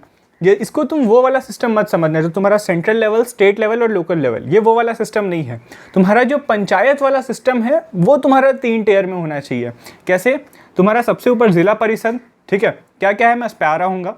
उसके बाद फिर तुम्हारा उसके नीचे पंचायत समिति, जिसको ब्लॉक लेवल भी बोलते हैं, ठीक है, और सबसे नीचे तुम्हारा ग्राम पंचायत जो हर विलेज में होगा, ठीक है। तो हम नीचे से ऊपर जाएंगे। सबसे पहले ग्राम पंचायत या विलेज बहुत छोटा है तो ग्रुप ऑफ विलेजेस के लिए, ठीक है, मेक सेंस। इसके बाद तुम्हारा ब्लॉक लेवल, जिसको तुम मंडल या तालुका भी बोलते हो, ठीक है। तो ये तुम्हारे स्मॉलर एरियाज़ के लिए ज़रूरी नहीं है कि स्मॉलर स्टेट्स में बने, एरियाज़ नहीं, स्मॉलर स्टेट में जो छोटे छोटे स्टेट्स हैं जैसे सिक्किम वगैरह हो गया, वहाँ पे जो गांव है उसके लिए ज़रूरी नहीं है कि वहाँ पे ये तुम्हारा ऐसे बने, ठीक है। मैं छोटे गांव का एग्जांपल दे रहा हूँ, सिक्किम में है कि नहीं है तुम मुझे बताओ, ठीक है। इसके बाद देखो, सबसे ऊपर रहता है तुम्हारा जिला परिषद, और ये तुम्हारा इंटायर रूरल एरिया जो रहता है एक डिस्ट्रिक्ट का, ठीक है। जैसे कोई मान लो कोई इंदौर डिस्ट्रिक्ट में रहता है, तो इंदौर डिस्ट्रिक्ट के अंदर जितने तुम्हारे विलेजेस आते होंगे वो सब आएंगे तुम्हारे जिला परिषद में वहाँ के, ठीक है। तो तुमको 3 टियर सिस्टम समझ आ गया क्या क्या होता है। और एक फ़ायदा और हुआ ये 3 टियर सिस्टम का, ये जो ऊपर लिखा है मैं बताया नहीं तुमको, कि पूरे इंडिया में अब हर जगह तुमको 3 टियर सिस्टम देखने को मिल जाएगा, सिवाय जो बहुत छोटे स्टेट्स हैं उनको छोड़ के। तो यूनिफॉर्मिटी वाली जो हमने बात की थी पहले वो दिख रही है यहाँ पे, ठीक है। अगला, अब इसमें एक और चीज़ देखो, यहाँ पे थोड़ी और चीज़ें हैं। यहाँ पे ये जो अमेंडमेंट हुआ इससे कुछ चीज़ें और हुई तुम्हारे इलेक्शन के बाद। तुम्हारे 3 टियर सिस्टम में कुछ और चीज़ें हुई। एक तो तुम्हारा जो ग्राम सभा था, ठीक है, इसको ग्राम पंचायत से कंफ्यूज मत करना। ग्राम सभा क्या होता है, इसमें जितने अडल्ट मेंबर हैं तुम्हारे विलेज के, जो वहाँ के विलेज में वोट करते हैं, मतलब उस विलेज में वो लिखे हुए हैं कि यहाँ से वो वोट डालेंगे, ठीक है। अगर तुम 18+ में कोई घर से हो तो पूछ सकते हो कि ये क्या होता है। तो जहाँ से वो रजिस्टर्ड है एज अ वोटर, वहाँ की ग्राम सभा में जो मीटिंग्स होती है वो उसको अटेंड करते हैं, और जब मीटिंग अटेंड करते हैं तो वही जो इंपॉर्टेंट मैटर्स है उन पर बात होती है, ठीक है। तो जो ग्राम सभा था वो इस अमेंडमेंट से आया, और its role and function were decided by state legislature. अब तुम्हारे ये जो ग्राम सभा है इसका क्या क्या काम होगा, क्या क्या फंक्शन होंगे, तुम्हारे स्टेट लेजिस्लेचर बताता था, ठीक है। अब इलेक्शन में देखो क्या चेंज आया। इलेक्शन तो ऑलमोस्ट वैसा ही है। पहले देखो, जो वैसा मतलब जैसा तुम्हारा स्टेट और नेशनल लेवल पे होता है, ठीक है। तो यहाँ पे जो जितने भी लीडर्स होते हैं वो सारे तुम्हारे डायरेक्टली इलेक्टेड होते हैं, मतलब डायरेक्टली पीपल वोट करते हैं उनको और वो इलेक्ट होते हैं, ठीक है। और ये तीनों लेवल पे होता है, तुम्हारे सबसे नीचे लेवल पे भी जो तुम्हारा पंचायत लेवल पे है, उसके बाद फिर ब्लॉक लेवल पे भी और तुम्हारा डिस्ट्रिक्ट लेवल पे भी, ठीक है। तो तीनों लेवल पे तुम्हारा वो होता है। इलेक्शन बॉडी तुम्हारी 5 साल के इलेक्ट होती है। हमारे इंडिया में तुम देखो कि जितने भी इलेक्शन होते हैं मैक्सिमम सब 5 साल के लिए ही हो रहे होते हैं। बस तुम्हारा एक प्रेसिडेंट का इलेक्शन था, वो इसका एक्सेप्शन था, बाकी सब तुम्हारे इलेक्शन ऐसे ही होते हैं, ठीक है। इसके बाद अगर तुम्हारे स्टेट गवर्नमेंट ने क्या किया, तुम्हारी जो बॉडी है वहाँ पे उसको डिसॉल्व कर दिया, मतलब जो पंचायत है उसको अगर डिसॉल्व कर दिया, मान लो कोई रीज़न रहा होगा, अगर वो अच्छे से काम नहीं कर रही या फिर कुछ जो इलेक्टेड बॉडी है उसकी मान लो किसी की डेथ हो गई या फिर जो भी रीज़न रहा हो, कुछ रीज़न की वजह से मान लो डिसॉल्व किया, तो जब डिसॉल्व करेगी तो उसको अगले 6 महीने के अंदर वापस इलेक्शन कराना रहेगा, ठीक है। यहाँ पे एक चीज़ और समझो कि अगर मान लो तुम्हारी कोई बॉडी इलेक्ट हुई, ठीक है, उसने 2 साल काम किया और उसके बाद वो हट गई, अब इस इलेक्शन कराना है इनको 6 महीने के अंदर, मान लो इन्होंने 6 महीने में इलेक्शन करा दिए, तो तुम्हारे कितने साल हो गए, 2 + आधा ईयर हो गया, मतलब 2.5 साल हो गए। बचा कितना 5 साल में से 2.5 साल। तो अब जो नई गवर्नमेंट आई है वो सिर्फ 2.5 साल, नई गवर्नमेंट या फिर जो नए इलेक्टेड मेंबर्स आए हैं वो सिर्फ 2.5 साल के लिए ही रहेंगे। तो इनका जो बचा हुआ टेन्योर था वही पूरा करेंगे, ऐसा नहीं कि वो अगले 5 साल तक रहेंगे। और इनके 2.5 साल जब हो जाएंगे उसके बाद फिर नया इलेक्शन होगा जिसमें फिर 5 साल का तुम्हारा नया टेन्योर रहेगा। ठीक है, ये बात नहीं समझ आई तो फिर से रिपीट करके देखो, ये इंपॉर्टेंट है थोड़ा सा। ठीक है, चलो आगे देखते हैं। और आखिरी में वही लिखा है, this is important provision that ensures the existence of elected local government. और ये जो तुम्हारे इलेक्शन का जो प्रोविजन है कि रेगुलर इलेक्शन होना चाहिए, ठीक है, ये तुम्हारी बॉडी इस टाइप से काम करेगी, ये बहुत इंपॉर्टेंट हो जाता है तुम्हारे लोकल जो बॉडी है उसको पावर देने के लिए। ठीक है, और लेकिन तुमको ये चीज़ मैंने बताई थी पहले, एक बार और देख लो कि जब तुम्हारा 73rd अमेंडमेंट के पहले की बात हुई थी, जब तुम्हारी इंडिपेंडेंस के बाद और 73rd अमेंडमेंट के पहले, मतलब 1947 से लेकर 1990 के आसपास, तो इस टाइम में क्या होता था, मैंने बताया तुमको कि बहुत सारी जो स्टेट्स थे वो तुम्हारे लोकल बॉडीज़ बनाई थी उन्होंने। ठीक है, किस एक्ट से बनाई थी तुम मुझे ये बताओ, मतलब एक्ट या प्रोविज़न जो भी आया था तुम 1952 में, उसका नाम बताओ मुझे नीचे। तो ये जब आया था तो वहाँ पे ऐसा कोई प्रोविज़न नहीं था कि जो इलेक्टेड गवर्नमेंट है वो कैसे इलेक्ट होगी, जो गवर्नमेंट है वो कैसे इलेक्ट होगी। ठीक है, तो उसके कई बार वहाँ पे इनडायरेक्ट इलेक्शन हो रहे होते थे। और अगर जो गवर्नमेंट है उसको अगर वहाँ पे जो लोकल लेवल पे गवर्नमेंट है, अगर स्टेट ने उसको हटा दिया तो फिर नए जो इलेक्शन होंगे उसका कोई प्रोविज़न नहीं था कि 6 महीने के अंदर करना है कि 1 साल के अंदर करना है कि नहीं करना है। तो ये सब प्रोविज़न नहीं थे। लेकिन 73rd अमेंडमेंट के बाद ये जो मेन लोकल बॉडी को पावर देने वाला था, एक रिप्रेजेंटेशन देना था, ये पॉसिबल हो पाया। ठीक है, अब रिजर्वेशन का देखो भाई साहब, ये थोड़ा सा इंपॉर्टेंट हो जाता है। क्यों? क्योंकि यहाँ पे वुमेन को भी रिजर्वेशन मिलता है। तुम ये जानते हो, मैंने तुमको बताया भी है कई बार कि जो तुम्हारी वुमेन है उनको लोकल लेवल पे ही रिप्रेजेंटेशन मिलता है। तुम्हारे जो स्टेट लेवल की गवर्नमेंट रहती है और जो तुम्हारी नेशनल लेवल पे जो असेंबली रहती है, ठीक है, तुम्हारी लोकसभा राज्यसभा, वहाँ पे तुम्हारे वुमेन के लिए अलग से रिजर्वेशन नहीं है। लेकिन जो तुम्हारी लोकल लेवल की बॉडी है, यहाँ पे वुमेन को बहुत अच्छे से रिप्रेजेंटेशन दिया जाता है। तुम देखोगे इनको यहाँ पे 1/3 रिजर्वेशन मिल रहा होता है। मतलब अगर 100 सीट हैं तो यहाँ पे इनको 33 सीट्स पे रिजर्वेशन मिल रहा होगा। ठीक है, तो ये बहुत इंपॉर्टेंट वर्क है। इसके साथ साथ यार ये ST SC को तो मिलता ही है। और अगर गवर्नमेंट को लगे कि OBC के लिए भी ज़रूरत है, क्यों कैसे लगेगा, अगर OBC की पॉपुलेशन वहाँ पे बहुत ज़्यादा है तो उस हिसाब से गवर्नमेंट उनको रिजर्वेशन देगी। तो अदर बैकवर्ड क्लासेस जिसको OBC बोलते हैं उसके लिए भी रिजर्व कर सकती है अगर वहाँ की स्टेट गवर्नमेंट चाहे तो। ठीक है, तो ये अलग अलग स्टेट का मैटर होता है। और इसके बाद यार ये भी ज़रूरी है कि जो रिजर्वेशन है तुम्हारे, ठीक है, जो मैंने अलग अलग रिजर्वेशन बताया, ये सिर्फ तुम्हारे एकदम जो नीचे की लेवल है, मतलब जो नीचे के इलेक्टेड मेंबर्स है उनके लिए बस ना हो, तुम्हारे जो मेन मेंबर्स होते हैं जैसे चेयरपर्सन हो गए या अध्यक्ष हो गए, इन पदों के लिए भी तुम्हारा रिजर्वेशन रहे। ठीक है, तो अगर कोई वुमेन है वो भी यहाँ पे बन सके, कोई ST SC से तो वो भी बन सके, कोई OBC से है वो भी बन सके। ठीक है, तो अब ये देखो, अब वही बोल रहे हैं तुम्हारे reservation of 1/3 of the seats for women is not merely in the general category. तुम्हारे सिर्फ जनरल कैटेगरी में रिजर्वेशन नहीं रहता वुमेन का। जैसे अगर तुम्हारी जनरल की 10 सीट है, ठीक है, तो इसमें से 3 सीट पे तुम्हारा वुमेन का रिजर्वेशन रहेगा। अगर ST SC की 5 सीट है तो इसमें से 1/3 सीट में, मतलब 1 या 2 सीट में तुमका 1 सीट में, मान लो 1 सीट में तुम्हारा वुमेन का रिजर्वेशन रहेगा। तो जो जनरल की सीट है उसका 1/3, जो ST की सीट है उसमें 1/3, ऐसे ही जितने भी कैटेगरी हैं उन सब में 1/3 सीट्स जो है तुम्हारी वुमेन के लिए रिजर्व रहती है। तो ये 1/3 रिजर्वेशन कैसे होता है तुमको समझ आया होगा, आई होप। ठीक है, इसके बाद तुम्हारा ट्रांसफर ऑफ सब्जेक्ट, मैंने तुमको ये बताया था कि जब ये अमेंडमेंट हुआ तो इसके बाद क्या हुआ कि स्टेट्स के पास जो पावर्स थी, मतलब उनके पास कुछ सब्जेक्ट थे, उसी सब्जेक्ट पे पावर होती है, तो उन सब्जेक्ट्स को तुम्हारे लोकल लेवल पे अब ट्रांसफ़र कर दिया जाएगा। क्योंकि लोकल लेवल पे आपने गवर्नमेंट बना दी, अब लोकल लेवल पे गवर्नमेंट बनाई तो वो करेगी क्या, वो लोकल लेवल पे डिसीजन लेगी। और अगर डिसीजन लेना है तो वो कैसे लेगी, अगर आप उसको पावर्स देंगे तभी लेगी। तो इसीलिए 29 सब्जेक्ट्स ऐसे थे कि जिनको ट्रांसफ़र किया गया तुम्हारे लोकल बॉडी पे, और इसको ट्रांसफ़र करके कहाँ रखा गया, तुम्हारे 11th शेड्यूल में। अब ये शेड्यूल क्या है तुमको ये पता है, तुम्हारे कॉन्स्टिट्यूशन में कुछ आर्टिकल्स होते हैं और साथ में कुछ शेड्यूल्स भी होती हैं। ठीक है, कितने होती हैं शेड्यूल्स, आर्टिकल मुझे थोड़ा सा बताओ नीचे। वैसे इसको तुम देख लेना, और इसको 11th शेड्यूल में तुम्हारा रखा गया। ठीक है, तो ये जो जितने भी तुम्हारे सब्जेक्ट हैं जिस पे लोकल गवर्नमेंट डिसीजन लेगी वो तुम्हारे ये 11th शेड्यूल में रखे गए हैं। और ये तुम्हारे किस आर्टिकल से बताया गया, तो ये तुम्हारा 243G से। ठीक है, और ये चीज़ तुम लिख रहे होगे क्योंकि तुम्हारी बुक में दिया है, मैंने यहाँ पे नहीं डाला, बस तुमको बता दिया है। तो 243G में लिखा हुआ है, मैं यहाँ परमानेंट पेन से लिख देता हूँ यहाँ पे। ठीक है, तो तो ये 243G में लिखा हुआ है, तुम ये देख लो। These subjects are to be transferred to the Panchayati Raj institution, ये तुमको मैंने बता दिया। और ये क्यों इनको ट्रांसफर करना, उनके वेलफेयर के लिए, कि यार अब लोकल लेवल पे जो डिसीजन बेस्ट लिए जा सकते हैं वो लोकल लोग ही ले तो बेस्ट है, ठीक है। लेकिन यहाँ पे एक कैच आ जाता है। कैच क्या, कि जितने 29 सब्जेक्ट हैं ये सारे मिल जाएंगे क्या? नहीं, यहाँ से जितने सब्जेक्ट एक स्टेट की बात करो, ठीक है, मान लो मध्य प्रदेश की बात कर रहे हैं, तो मध्य प्रदेश डिसाइड करेगा कि उसको अपने यहाँ की लोकल गवर्नमेंट को इन 29 सब्जेक्ट्स में से कितने सब्जेक्ट देना है। वो चाहे तो 10 दे, वो चाहे तो 20 दे, वो चाहे तो पूरे 29 सब्जेक्ट्स दे, ठीक है। तो ये स्टेट लेजिस्लेचर पे डिपेंड करता है कि वो कितने सब्जेक्ट्स ट्रांसफर कर रही है रियलिटी में, ठीक है। तो ये चीज़ तुम ध्यान रख रहे होगे। तो यार तुम ये मुझे बताओ कि एक्चुअल में हमने पावर ट्रांसफ़र किया क्या?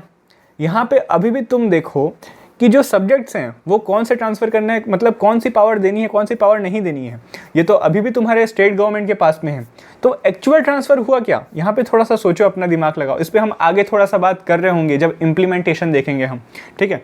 तो कुछ सब्जेक्ट्स ये हैं, बाकी तुम्हारे पूरे बुक में तुम्हारे बाकी दिए हुए हैं, मैंने कुछ डाल दिया। एग्रीकल्चर हो गया तुम्हारा, रूरल हाउसिंग हो गया, वाटर हो गया, ठीक है, रोड्स हो गया तुम्हारा, रूरल इलेक्ट्रिफिकेशन हो गया, तो ये सब तुम देख सकते हो, ठीक है। तो ये तुम्हारे सब्जेक्ट्स से मैंने बस यहाँ पे डाल दिए हैं। अब एक चीज़ थी तुम्हारी, ये जो 73rd अमेंडमेंट था, ये पूरे इंडिया में तुम्हारा लागू हुआ, तुम मानते हो, लेकिन इसमें भी कुछ जगह है जहाँ पे इसको लागू नहीं किया गया। क्यों नहीं किया गया भाई? पहले ये जानो कहाँ नहीं किया गया। तो जो तुम्हारे आदिवासी एरिया होते हैं, ठीक है, जहाँ तुम्हारी आदिवासी कम्युनिटीज़ रहती हैं, जो अभी भी अपने लोकल ट्रेडिशन, लोकल कल्चर को फॉलो करती हैं, उनका बाहर की दुनिया से बहुत ज़्यादा लेना देना अभी भी नहीं है। तो वो जो आदिवासी तुम्हारी जो कम्युनिटीज़ हैं, अब यार देखो उनका अलग अलग ट्रेडिशन है, उनके अलग अलग कल्चर हैं, उनका जो रूलिंग का तरीका है वो अलग हो सकता है, उनका एक कोई लीडर हो वो डिसाइड करता हो, और उनका जो आसपास के जो प्लांट्स हैं, ट्रीज़ हैं, तो उस पर वो अलग तरीके से एग्रीकल्चर करते हों, उसका अलग तरीके से यूज़ करते हों, ठीक है। तो इसीलिए इनको अलग से, हम इनके लिए एक अलग से एक्ट लाएंगे, ठीक है, 1996 पे, और इसको बोलेंगे provision of panchayat system to these areas, ठीक है। तो ये तुम्हारा है, तुम पूरा लिख सकते हो। तो इसमें वही है, तुम्हारी आदिवासी कम्युनिटीज़ जो अपने कस्टम अपने तरीके से मैनेज करती हैं तुम्हारे एरिया को, तो उनको कुछ ऑटोनॉमी दी जाए, मतलब वो अपने हिसाब से चीज़ों को कर पाएँ। तो जो 73rd अमेंडमेंट था, इसको लाया गया, लेकिन इसके कुछ प्रोविज़न को, कुछ जो कि उस एरिया के हिसाब से चेंज करने चाहिए, तो उसको चेंज करके यहाँ पे लाया गया। और ये तुम्हारे 5th 6th शेड्यूल में लिखे रहते हैं। तुम्हारे एक बेसिक नॉलेज के लिए मैंने बता दिया, यहाँ पे लिखा हुआ नहीं है तुम्हारे बुक में, ठीक है। Therefore, the new act protect the rights of these communities to manage their resources in the ways acceptable to them, ठीक है। तो उनको यार, तुम अब इंडिया तुम्हारी है, एक सॉवरेन कंट्री है, ठीक है, तुम्हारे यहाँ पे सबको राइट्स हैं, सबको फ्रीडम है। तो ये सब चीज़ को बैलेंस करने के लिए, मैनेज करने के लिए, उनके हिसाब से हमने अडाप्ट किया तुम्हारे 73rd अमेंडमेंट एक्ट को उन एरियाज़ के लिए, ठीक है। इसके बाद आएगा तुम्हारा स्टेट इलेक्शन कमीशन। इसके पहले तुम्हारा स्टेट इलेक्शन कमीशन नहीं हुआ करता था। इसके पहले सिर्फ तुम्हारा नेशनल इलेक्शन कमीशन था, ठीक है। उसका काम क्या था, तुम्हारा जो लोकसभा, राज्यसभा, प्रेसिडेंट, इन सब के इलेक्शन है वो कंडक्ट कराना, और साथ साथ जो तुम्हारी स्टेट असेंबली है उसके इलेक्शन कंडक्ट कराना। लेकिन जो तुम्हारी पंचायत और जो म्यूनसिपैलिटीज़ हैं, इनके इलेक्शन कंडक्ट कराना, इसका काम था क्या? नहीं, इसको ज़रूरी नहीं था कि वो ऐसे इलेक्शन कंडक्ट कराए। तो इसीलिए तुम्हारा जब ये अमेंडमेंट हुआ, इसके बाद तुम्हारा एक स्टेट इलेक्शन कमिश्नर अपॉइंट किया जाएगा तुम्हारे स्टेट के द्वारा, ठीक है, जो तुम्हारी स्टेट गवर्नमेंट अपॉइंट करेगी। तो ये यहाँ पे दो चीज़ तुम नोट कर रहे होगे, अपॉइंट कौन करता है? तो स्टेट गवर्नमेंट, ठीक है। और ये तुम्हारी एक इंडिपेंडेंट बॉडी होती है, और ये इंडिपेंडेंट बॉडी होती है किससे? तुम्हारे इलेक्शन कमीशन से। तो इसका इलेक्शन, जो नेशनल इलेक्शन कमीशन है, ठीक है, उससे इसका कोई लेना देना नहीं होता। ये इंडिपेंडेंट बॉडी होती है, और जो गवर्नमेंट होती है उससे भी इसका कोई लेना देना नहीं होता। तो ये अपने तरीके से फ्री एंड फेयर इलेक्शन करवा पाए। अच्छा, एक डाउट आएगा ना यहाँ पे कि अभी इलेक्शन कमीशन करा रही है स्टेट इलेक्शन कमीशन, लेकिन इसके पहले भी तो इलेक्शन होते थे, भले इनडायरेक्ट, लेकिन होते थे 1952 के बाद से। तो वो कौन कराता था? तो वो जो स्टेट का एडमिनिस्ट्रेशन था वो उस टाइम इलेक्शन करवा रहा होता था, ठीक है। अब एक अगला पॉइंट आएगा तुम्हारा आखिरी, स्टेट फाइनेंस कमीशन। अब तुमने सब दे दिया, तुमने पावर्स दे दी, फंक्शंस दे दी, लेकिन पैसे नहीं दिए। तो ये सब जो डिसीजन है, रोड बनाना है, डैम बनाना है, ये इम्प्लीमेंट कैसे होगा? तो इसके लिए बहुत ज़रूरी है कि फाइनेंस का भी ट्रांसफ़र हो, ठीक है। या तो लोकल गवर्नमेंट अपना खुद से एक अलग से टैक्स लगाए। तो ये बहुत कॉम्प्लेक्स सिस्टम हो जाएगा टैक्स का, कि सेंट्रल गवर्नमेंट अपना टैक्स अलग से ले रही है, उसके बाद स्टेट गवर्नमेंट भी अलग से ले रही है, इसके बाद लोकल गवर्नमेंट भी अगर अलग से लेने लग जाए तो ये बहुत वो हो जाएगा, कॉम्प्लेक्स हो जाएगा, ठीक है। इसलिए तुम्हारा जो मैक्सिमम जो टैक्स है, जो तुम्हारा लोकल लेवल पे रहता है, तो कुछ लेवल पे तो टैक्स वो खुद से कलेक्ट करती है, लेकिन जो मैक्सिमम फाइनेंस है इनका, वो स्टेट गवर्नमेंट की तरफ से आ रहा होता है, ठीक है। और इसको मैनेज करने के लिए एक फाइनेंस कमीशन बनाया जाता है हर 5 साल में, जो कि देखता है कि जो फाइनेंस का डिस्ट्रीब्यूशन है तुम्हारे स्टेट और इसके लेवल जो तुम्हारे लोकल लेवल पे वो कैसा है। ठीक है, तो यहाँ पे वो 2 चीज़ देखेगा, एक तो जो तुम्हारा रेवेन्यू का डिस्ट्रीब्यूशन है स्टेट और लोकल लेवल पे वो कैसा है। ठीक है, अगर बैलेंस नहीं होगा तो उस पर वो चेंजेस सजेस्ट करेगा, और जो तुम्हारी स्टेट असेंबली है वो उस पर वो डिस्कस करके वहाँ पे एक्ट पारित करेगी। ठीक है, और एक और चीज़ देखता है ये कि जो तुम्हारे लोकल लेवल है उसमें भी अर्बन लोकल गवर्नमेंट को कितना मिल रहा है और रूरल जो लोकल गवर्नमेंट है उसको कितना मिल रहा है। तो यहाँ पे 2 चीज़ें देखता है फाइनेंस कमीशन, एक स्टेट और लोकल लेवल पे, दूसरा लोकल लेवल में ही अर्बन के पास कितना है और रूरल के पास कितना है। ठीक है, तो ये सारी डिस्ट्रीब्यूशन देख रही होगी। अब देखो इससे हुआ क्या, this innovation ensures that allocation of funds to the rural local will not be political matter. अब यार तुम्हारा एक अलग से कमीशन बैठ गया, ठीक है, तो एक पॉलिटिकल मैटर अब नहीं रह जाएगा, अब ये कमीशन जैसा सजेस्ट करेगी तो उस हिसाब से ही स्टेट जो तुम्हारी है वो डिसीजन लेती है। ज़रूरी नहीं है कि वैसा ही ले, लेकिन एक ना एक तरीके से ये देखा जाता है कि उसी टाइप से डिसीजन लिया जाता है। ठीक है, तो अब देखो भाई 74th अमेंडमेंट, हालांकि मैं बोलूं कि 73rd अमेंडमेंट और 74th अमेंडमेंट में बहुत ज़्यादा फ़र्क नहीं है, बस वो रूरल एरिया के लिए है या अर्बन एरिया के लिए है, तो इसमें कोई गलत बात नहीं होगी। ठीक है, तो ये ऑलमोस्ट सेम होते हैं, बस ये जो 74th अमेंडमेंट है ये तुम्हारे जो अर्बन लोकल गवर्नमेंट है या फिर जो नगर पालिका है उसके रूप में तुमको दिखाई देता है। ठीक है, अब पहली बात, अर्बन एरिया तुम बोलोगे किसको, मेरे हिसाब से मैं जहाँ रहता हूँ वो भी शहर है। ठीक है, तुम्हारे हिसाब से तुम जहाँ रह रहे हो सकता है वो भी शहर हो, लेकिन हम दोनों में से सही कौन है। तो यार इसके लिए ये चीज़ डिसाइडेड है पहले से कि जो शहर है वो किसको बोलेंगे। तो ठीक है, इसको पढ़ो, the census of India defines urban area as, urban area कौन सा होगा, उसके पास मिनिमम पॉपुलेशन हो 5000 की, ये सारे क्राइटेरिया फुलफिल होने चाहिए। ठीक है, इनमें से अगर कोई एक भी चूकता है तो वो अर्बन एरिया नहीं कहलाएगा। एक पहला कि मिनिमम पॉपुलेशन होनी चाहिए 5000, दूसरा कि 75% से ज़्यादा लोग नॉन एग्रीकल्चर ऑक्यूपेशन पे हों। ठीक है, मतलब जहाँ देखो तुम्हारे गांव में मैक्सिमम एग्रीकल्चरल ही हो रहा होता है, एग्रीकल्चरल एक्टिविटी हो रही होती है, तो तुम्हारा शहर कहाँ पे होगा, जहाँ 75% से ज़्यादा लोग तुम्हारे नॉन एग्रीकल्चरल एक्टिविटी पे इन्वॉल्व हों। ठीक है, तीसरा तुम्हारी पॉपुलेशन डेंसिटी 400 पीपल पर स्क्वायर किलोमीटर हो, मेक सेंस। ठीक है, और तुम्हारे अभी देखो 2021 वाला जो तुम्हारा जो सेंसस है वो तो हुआ नहीं है, तो हम 2011 वाला है वही हमारे लिए वैलिड है। तो 2011 के सेंसस के हिसाब से 31% of the Indian population lives in urban area. ठीक है, तुमको समझ आ रहा है, फैक्ट है।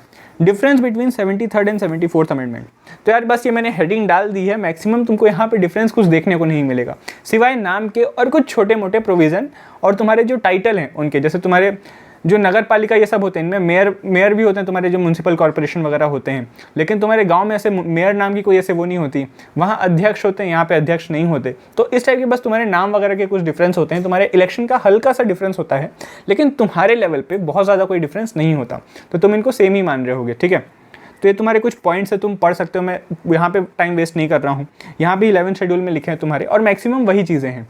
ठीक है, इसलिए मैं नहीं पढ़ रहा हूँ। अब हम देख रहे हैं यार इम्प्लीमेंटेशन कैसे हुआ। इम्प्लीमेंट हो गया तुम्हारा, ये आ गया तुम्हारे 1992-1993 के बीच में, उसके बाद हम अब 10 साल फॉरवर्ड कर दो, उसके बाद के हम देख रहे होंगे कि अभी तक काम कैसा हुआ यहाँ पे। ठीक है, तो all state have now pass the legislature to implementation of this provision of the 73rd and 74th amendment act, सबने पास कर दिया है अब, जब 10 साल आगे आ गए तब। ठीक है, तो अब हम देख रहे होंगे 1994 से 2004 तक मैक्सिमम जितने स्टेट्स हैं सबने पास कर दिया, सबके एक एक 2-2 बार इलेक्शन भी हो गए। कुछ स्टेट्स हैं जिनके यहाँ 3 बार भी इलेक्शन हो गए, तो अब देखो अब 3 बार कैसे हो गए, हो सकता है उनके यहाँ पहले डिसॉल्व हो गई हो या फिर तो अलग अलग रीज़न रहते हैं। ठीक है, तो हम देख रहे होंगे कैसे होता है। तो यार अब ये तुम्हारे कुछ फैक्ट्स दिए हुए हैं, ये भी तुम पढ़ सकते हो कि 5000 जिला पंचायत हैं, 6000 ब्लॉक हैं तुम्हारे, 2,50,000 ग्राम पंचायत है, इसमें तुम्हारी बहुत सारी वुमेन रिप्रेजेंटेटिव हैं। ठीक है, तो ये तुम्हारे कुछ फैक्ट्स हैं, ये पेज तुम पॉज करके पढ़ सकते हो और पढ़ोगे, ये तुम्हारे लिए बहुत इंपॉर्टेंट फैक्ट्स हैं। ठीक है, तो मैं फैक्ट्स पढ़ने नहीं बैठ रहा हूँ, यहाँ पे तुम देख लेना। अब यार देखो हम रियल इम्प्लीमेंटेशन से फ़र्क क्या पड़ा, हम इस पे आ जाते हैं। ठीक है, तो यार 73rd 74th अमेंडमेंट से पहले क्या हुआ, सबसे पहले तो यूनिफॉर्मिटी आई सिस्टम में। इसके पहले क्या था, तुम एक स्टेट में जा रहे हो तो वहाँ कुछ और सिस्टम है, दूसरे स्टेट में जा रहे हो तो वहाँ कोई और सिस्टम है, तीसरे स्टेट में जाओ तो वहाँ है ही नहीं। तो यार इस टाइप से ना हो, इसलिए तुम देखोगे कि अब क्या हुआ, यहाँ पे जितने भी सिस्टम हैं उसमें यूनिफॉर्मिटी आई। ठीक है, दूसरा यहाँ पे तुम्हारा जो वुमेन है उनका पार्टिसिपेशन बढ़ गया, वुमेन का पार्टिसिपेशन बढ़ गया, जो लोकल लेवल पे पीपल हैं वो एक्चुअली पार्टिसिपेट कर पा रहे हैं जो तुम्हारी डिसीजन मेकिंग है उसमें, जो तुम्हारी ग्राम सभा वगैरह होती हैं, तुम्हारे जो स्टेट लेवल और जो नेशनल लेवल होती है, जो लोकसभा वगैरह, वहाँ पे तुम्हारा एज सच तुम्हारा कोई कंट्रीब्यूशन नहीं रहता, वो जो डिसीजन ले रहे हैं वहाँ पे उससे, ठीक है। तुम उसको क्रिटिसाइज़ कर सकते हो, तुम मतलब कि हड़ताल वगैरह करके, ठीक है, जैसे अभी फार्मर्स के प्रोटेस्ट चल रहे हैं, इससे तुम प्रोटेस्ट कर सकते हो, लेकिन तुम एज सच वहाँ पे कोई रोल नहीं प्ले करते तुम डिसीजन मेकिंग में। तुमने वोट करके अपने रिप्रेजेंटेटिव को भेज दिया, उसी का काम रहता है। लोकल लेवल पे क्या हुआ, लोकल लेवल पे तुम जो ग्राम सभा ये सब जो होती हैं, तो तुम डायरेक्टली तुम इन्वॉल्व हो डिसीजन मेकिंग में वहाँ पे, ठीक है। तो एक सेंस ऑफ तुम्हारा एक प्लेटफॉर्म मिला तुमको जहाँ पे तुम डिसीजन मेकिंग का रोल प्ले कर सकते हो एक लोकल लेवल पे, ठीक है। वुमेन का तुम्हारा अगर वहाँ पे रिजर्वेशन हुआ, उससे क्या हुआ, तुम्हारे वुमेन के रिजर्वेशन से एक अलग पर्सपेक्ट देखने को मिलता है हमको सोसाइटी का।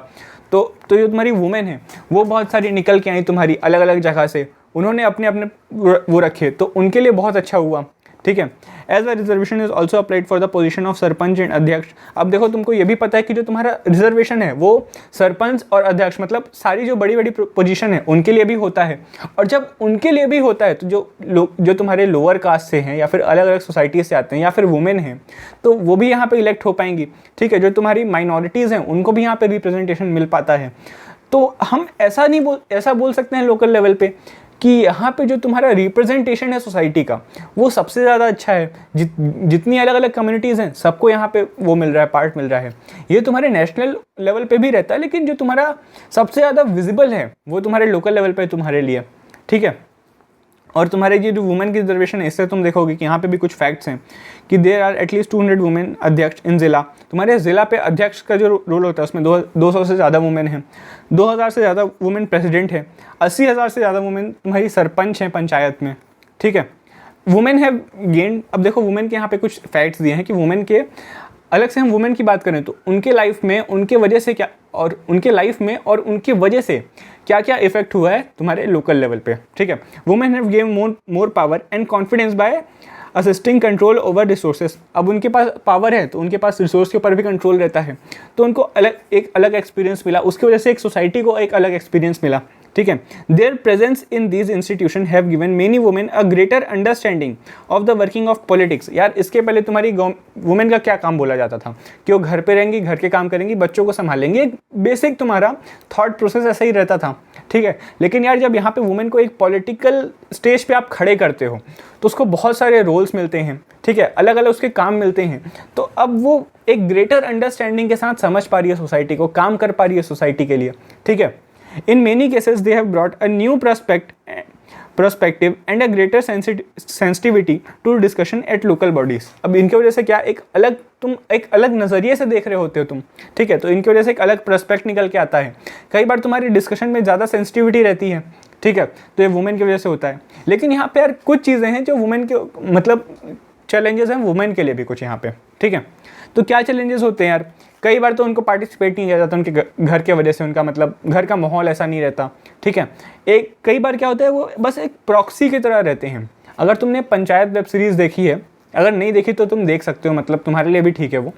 तो जब एग्ज़ाम के बाद देखना लेकिन, ठीक है अभी नहीं, अगर तुम्हारे किसी के टर्म के एग्ज़ाम चल रहे हैं तो यार जो प्रॉक्सीज़ हैं, अब ये क्या बोल रहे हैं यहाँ पे कि जो वुमेन हैं वो इलेक्ट तो हो गई हैं, लेकिन बस वो इलेक्ट है, उनकी जगह जो उनके हस्बैंड हैं, उनके जो बेटे हैं वो पूरा काम देखते हैं, बस इनका नाम लगता है कि वो इलेक्टेड हैं, बस इस तरह काम करती हैं, तो वो एक प्रॉक्सी की तरह काम करती हैं। लेकिन यार इस तरह के जो इंसिडेंट्स हैं वो बहुत ज़्यादा ऐसे देखने को नहीं मिलते, बहुत कम होते हैं, बहुत रेयर होते हैं, ठीक है। अब तुम्हारे यहाँ पे हमने वुमेन की बात कर ली, अब बचे क्या तुम्हारे अब सिर्फ वुमेन को रिजर्वेशन मिलता है क्या, तुम्हारे दूसरे जो कास्ट हैं, जो लोअर कास्ट है, जो माइनॉरिटीज़ हैं, उनको भी रिजर्वेशन मिलता है, तो उनके लिए भी प्रोविज़न है तुम्हारे सोसाइटी में, जैसे तुमने देखा लोकल लेवल पे भी प्रोविज़न है। और इसके वजह से तुम्हारे पास ये जो डेटा है 16.2% of the schedule caste and 8.2% of schedule tribes, about 6.6 lakh elected representative in urban and local bodies hello from these two communities. तुम्हारे 16.2% और 8.2% तुम्हारे शेड्यूल कास्ट और शेड्यूल ट्राइब्स के इलेक्टेड है तुम्हारे लोकल बॉडीज़ पे, और टोटल नंबर तुम देखो तो 6.6 लाख रिप्रेजेंटेटिव है तुम्हारे अर्बन और लोकल बॉडीज़ में इससे, ठीक है। तो यार तुम देखो इनका भी यहाँ पे रोल आता है, नहीं तो तुम इंडिपेंडेंस के पहले या फिर इंडिपेंडेंस के कुछ टाइम बाद तक इनका बहुत ज़्यादा रोल नहीं था। तुम्हारे जो अपर कास्ट के मेंबर्स थे सिर्फ उन्हीं को बहुत ज़्यादा डोमिनेंस मिलता था, उन्हीं का जो दबदबा रहता था इन्हीं का रहता था, ठीक है। तो इनकी वजह से जो सोसाइटी का जो प्रोफाइल है, सोशल प्रोफाइल है तुम्हारे लोकल लेवल पे बहुत ज़्यादा चेंज हो गया इसकी वजह से, और इसलिए तुम्हारी जो सोसाइटी है लोकल लेवल पे वो बहुत ज़्यादा रिप्रेजेंटेटिव हो गई। लेकिन इसकी वजह से कुछ टेंशन भी डेवलप हुए, और ये थोड़ा इंपॉर्टेंट पॉइंट है, इसको समझो। तुम्हारा इसके पहले मैंने बताया कि जो मैक्सिमम तुम्हारे कौन से थे, जो अपर कास्ट के थे, जो तुम्हारे रिच पीपल थे वही इलेक्ट होते थे। अब यार तुम अगर उनसे पावर छीनोगे, अगर तुम उनको रखो या फिर किसी से भी तुम पावर छीनोगे, तो इसके वजह से तुम्हारी स्ट्रगल होगी, टेंशन होगी पावर के बीच में कि यार इनको क्यों दी जा रही थी, हमारे पास थी, हम अच्छे से जो संभाल रहे थे। तो इस तरह तुम्हारा टेंशन डेवलप होगी, तुम्हारी स्ट्रगल डेवलप होगी दोनों के बीच में। लेकिन यार तुम ये देखो कि हर बार टेंशन और स्ट्रगल हो तो इसकी वजह से दिक्कत ही हो ये ज़रूरी नहीं है, इससे तुमको फ़ायदा भी हो सकता है। इसलिए तुम ये देखोगे कि कुछ टाइम के लिए हो सकता है यहाँ पे दिक्कत हुई हो, लेकिन फाइनली तुम रिजल्ट देखोगे कि जो रिप्रेजेंटेशन था तुम्हारी सोसाइटी का, इसमें अब सारी कम्युनिटीज़ इन्वॉल्व रहती हैं, ठीक है। तो ये तुम्हारा इसका ये फ़ायदा हुआ। अब कुछ चैलेंजेस है, तुम्हारा लास्ट टॉपिक है, थोड़ा सा वेट करो, वैसे भी तुम्हारा चैप्टर ये काफ़ी छोटा था एक वन शॉट के लिए हिसाब से भी, तो अब कुछ चैलेंजेस भी हैं, ठीक है। तो पहला चैलेंजेस, इनके पास लिमिटेड वो ऑटोनॉमी होती है। अब तुमको मैंने बताया इनके पास कुछ सब्जेक्ट्स ही रहते हैं जिस पर डिसीजन ले सकें, और इनके पास ना बहुत ज़्यादा फंड्स होते हैं, ना बहुत ज़्यादा पावर होती है, तो इनके पास एक बहुत लिमिटेड ऑटोनॉमी होती है, ठीक है। बहुत सारे स्टेट्स इनके ट्रांसफ़र ही नहीं करते सब्जेक्ट, कुछ स्टेट्स होते हैं जो कुछ सब्जेक्ट ही करें। मान लो तुम्हारे जो जितने भी सब्जेक्ट हैं उसमें से 3, 4, 5 ही कर दिए, उससे ज़्यादा किए ही नहीं। हो सकता है बाद में तुम्हारे ये इसकी वजह से जो तुम्हारी लोकल बॉडी है वो केस कर दे स्टेट के ऊपर, तुम्हारे सुप्रीम कोर्ट पे, ऐसा भी पॉसिबल है। लेकिन हाँ, ये देखा गया कि जो तुम्हारे स्टेट्स हैं वो बहुत ज़्यादा सब्जेक्ट ट्रांसफ़र नहीं करती, ठीक है। अब देखो तुम्हारा some people criticize the formation of local bodies because this has not change the way in which decision are taken at the centre and the state level. अब ये पॉइंट क्या बोल रहा है, तुम्हारे बहुत लोग क्रिटिसाइज भी करते हैं तुम्हारे लोकल गवर्नमेंट को, क्यों, ये तो बहुत अच्छा रोल प्ले कर रही। लेकिन यार तुम देखो कि जो सेंट्रल और स्टेट लेवल पे जो गवर्नमेंट है उसका डिसीजन मेकिंग का तरीका चेंज हुआ क्या इनके आने की वजह से। अगर होता तो हम इसको पढ़ते कुछ, क्योंकि ऐसा कुछ चेंज आया ही नहीं इनके डिसीजन मेकिंग में। तो अगर उनको कोई लोकल बॉडीज़ के लिए प्लान बनाना रहा, मतलब गांव के लिए मान लो कोई योजना लॉन्च करनी रही नहीं, ठीक है, तो वो आराम से करेंगे, उनको लोकल बॉडी से कुछ पूछने की ज़रूरत ही नहीं है। जैसे कि तुम्हारी जो प्रधानमंत्री ग्रामीण सड़क योजना है वो तुम्हारी नाम से ही समझ आ रही है कि वो सेंट्रल गवर्नमेंट ने तुम्हारी चला के रखी है, लेकिन वो है किसके लिए, तुम्हारी रूरल एरिया के लिए, तुम्हारे लोकल एरिया के लिए। लेकिन वहाँ पे जो लोकल लेवल के जो लोग हैं उनका इन्वॉल्वमेंट था क्या, जो लोकल गवर्नमेंट है उसका इन्वॉल्वमेंट था क्या, नहीं था। इसलिए कई लोग बोलते हैं कि इसका जो फॉर्मेशन है वो कोई मतलब का नहीं है, बस दिखाने का है। लेकिन ये पूरा सच नहीं है, मतलब ये कुछ पॉइंट्स पे हो सकता है सच हो, कुछ पॉइंट्स पे नहीं है, काफ़ी डिबेटेबल टॉपिक है, और तुम अगर करो तो बहुत अच्छी चीज़ होगी। अब अगला देखो, people at the local level do not enjoy much powers of choosing welfare programmes और एलोकेशन ऑफ रिसोर्सेज। मैंने जैसे तुमको बताया कि इनके पास उतनी ऑटोनॉमी नहीं रहती, जो सब्जेक्ट्स इनको स्टेट भेज देंगे उस पर डिसीजन ले लेंगे, बस इतना ही रहता है। इनके पास बहुत कम फंड्स रहते हैं, जिसकी हमने बात करी ली। और इसके बाद अगर तुमको फंड्स का देखना है थोड़ा बहुत, तो ये रेस कितना करते हैं खुद से, मतलब खुद से कितना कलेक्ट कर पाते हैं फंड, 0.24% जितना रेवेन्यू आता है स्टेट का। और कितना ले लेते हैं, मतलब कितना कंज्यूम करते हैं खुद, 4%, मतलब इनको 4% चाहिए रहता है, और ये सिर्फ 0.24% ले पाते हैं डायरेक्टली पीपल से, बाकी इसी के लिए इनको गवर्नमेंट से डिपेंड करना रहता है। तो इसलिए तुम देखोगे कि इनके पास बहुत कम फंड रहते हैं, और ये खुद से बहुत ज़्यादा वो इकट्ठा भी नहीं कर पाते हैं, ठीक है। अब एक कंक्लूड करते हैं, क्योंकि हमारा चैप्टर खत्म हो गया। एक बेसिक चीज़ देख लो कि अभी तक हमने क्या देखा। This experience suggest that the local government continue to be the agency of implementing the welfare and development scheme of the centre and state government. अब ये तुम्हारा एक काम क्या रहता है यहाँ पे तुम्हारे लोकल गवर्नमेंट का काम रहेगा यार कि जो तुम्हारी स्टेट और नेशनल गवर्नमेंट जो तुम्हारे प्रोग्राम ला रहे हैं उसको लोकल लेवल पे इम्प्लीमेंट करना है अगर अच्छे से, तो उसके लिए बहुत अच्छा तुम्हारा सोर्स रहता है। लेकिन अगर यार यहाँ पे एक और चीज़ है कि अगर लोकल गवर्नमेंट को तुमको प्रॉपर रिप्रेजेंटेशन देना है, तो जो डिसेंट्रलाइजेशन है उसके ओरिजिनल मीनिंग पे तुमको जाना पड़ेगा। जो तुम्हारी लोकल गवर्नमेंट है उसको सही में पावर्स देनी पड़ेगी, और हो सकता है फ्यूचर में तुमको ऐसा देखने को भी मिले, ठीक है। अब यार तुम ये सब तो देख लिए, लेकिन जितने भी प्रोविज़न डाल दो, जितने भी लॉस डाल दो, वो सब तो एक जगह हैं, लेकिन जो फाइनल तुम्हारा ये काम कैसे कर रही है, तुमको जब ये प्रैक्टिकल लेवल पे तुम देखोगे तभी समझ आएगा कि लोकल गवर्नमेंट कितनी ज़्यादा सक्सेसफुल है। ठीक है, तो यार आई होप मैंने तुमको चैप्टर पूरा समझाया होगा, जितने प्रोविज़न थे, जितनी भी चीज़ें थी तुमको समझ आई होगी, क्योंकि बहुत ज़्यादा कोई टिपिकल चैप्टर था नहीं। कुछ प्रोविज़न थे तुम्हारे इंपॉर्टेंट, और तुम्हारे MCQ पेपर के लिए क्या क्या इंपॉर्टेंट है ये बाद में तुमको पता चल रहा होगा। उसके लिए कुछ तो आ रहा है, थोड़ा सा वेट करो, बहुत जल्दी तुमको मिल रहा होगा। और यार यहाँ पर तुम्हारा पॉलिटिकल साइंस का टर्म 1 का सिलेबस खत्म होता है। टर्म 2 के लिए भी बस तुम्हारा एक ही चैप्टर बचा है, बाकी तुम्हारा लेजिस्लेचर और एग्जीक्यूटिव हमने पहले ही कर लिया है। ठीक है, तुम्हारा जुडिशरी शायद बचा हुआ है, तो जुडिशरी करना है, तो यहाँ पे तुम्हारा टर्म 1 का सिलेबस खत्म। तो यार तब तक के लिए पढ़ो, टर्म 1 की पूरी तैयारी करो। तब तक मिलते हैं अगले लेक्चर में, बाय।